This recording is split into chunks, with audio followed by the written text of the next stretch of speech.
Hi, this is Lee Benz, the home scholar, and I'm afraid I need to talk to you about 18-year-old boys.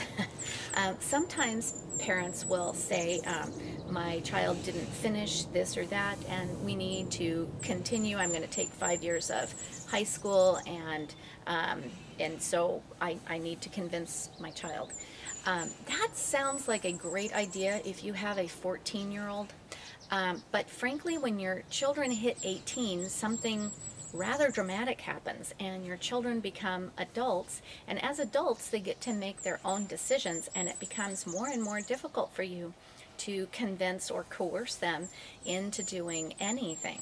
So if you have a younger child and you're thinking about making a plan that involves you telling your child what to do when they're 18, you need to really be open to the possibility that they may put their foot down.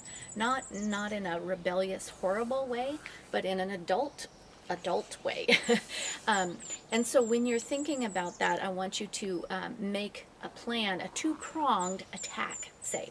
And you're going to make this one plan, and you're going to say, okay, here's what I'm going to do if my child is very, very cooperative, and maybe we'll take an extra year and we'll get that calculus done and we'll apply at college at that point.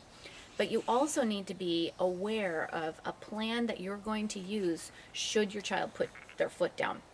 And so often that may look like something, well, at 18, if our child puts his foot down, perhaps we will say something like, you can either go to community college full-time and get passing grades, or you can get a job full-time, or you can support yourself.